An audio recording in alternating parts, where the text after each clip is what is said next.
Cyclone. The word often pops up during rainy season and it causes a major damage to the country.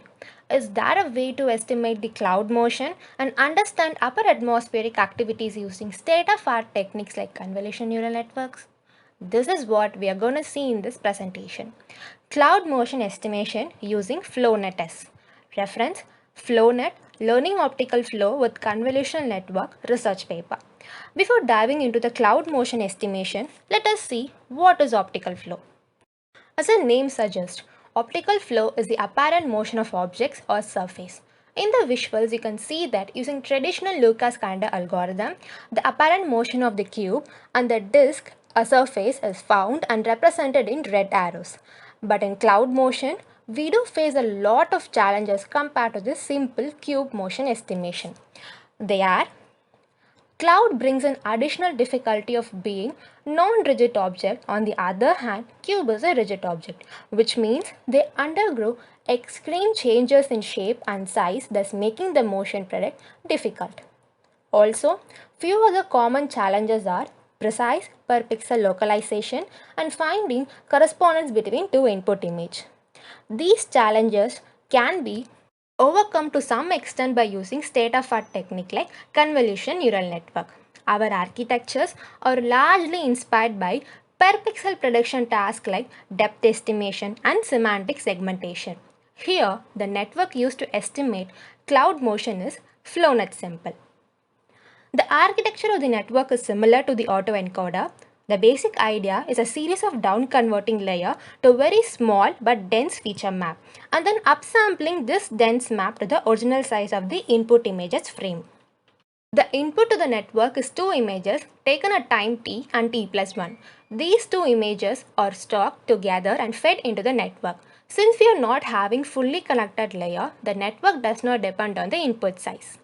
Convolution filter size decreases towards deeper layer of the network. In the network, we are using 7x7, 5x5 and 3x3 kernels. The number of feature maps increases in the deeper layers, roughly doubling after each layer with a stride of 2. Also, the input is downsampled 6 times. The flow is predicted at final stage of downsample. Since pooling results in reduced resolution, so in order to provide dense per pixel prediction, we then do refinement. The main ingredient to this refinement are upconvolution layers, consisting of unpooling and upconvolution. Basically, we apply the upconvolution to feature maps and concatenate it with corresponding feature maps from contractive part of the network and an upsampled cursor flow prediction. This way, we preserve the high level information. Each step increases the resolution by twice. We repeat the steps for 4 times, but still the output is 4 times smaller than the input size. So what I have done is I have used a bilinear interpolation to upsample the output image to input image size. Training detail. I chose ADAM as optimization method because for our task it shows faster convergence than standard stochastic gradient descent with momentum. I fixed the parameter of ADAM as recommended to beta 1 equal to 0.9 and beta 2 equal to 0.999. Since in a sense every pixel is a training sample, we use small mini batches of 8 image pairs. I started with learning rate of 0.0001 and divide the learning rate by 2 after every 100,000 iteration after the first 300,000. I have used a flying chart dataset. This flying chart dataset or a synthetic dataset with optical flow ground truth. It consists of 22,872 image pair and corresponding flow fields. Image show rendering of 3D chair model moving in front of random backgrounds from Flickr. Motions of both chair and background are purely planar. For this network, I have split the flying chair dataset into 22,232 for training set and 640 test samples. And I have split the Sintel for fine tuning as 908 for training and 133 for validation pair. Here we chose a standard endpoint error. For optical flow estimation. It is the Euclidean distance between the predicted flow vector and ground truth average over all pixels. Now let's see the results mentioned in the paper. Our networks are trained on the flying chair dataset and hence expected to perform best on those. Here we have presented its result on flying chair. Since flying chair do not include motion blur, as in case of Sintel Final, we have fine-tuned our network with the Sintel dataset, and here is the result presented on the Sintel Final.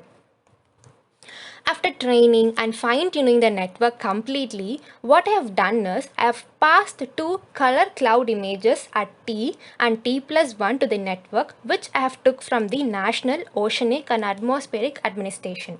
This is the result I have got upon running the FlowNet simple network code in PyTorch.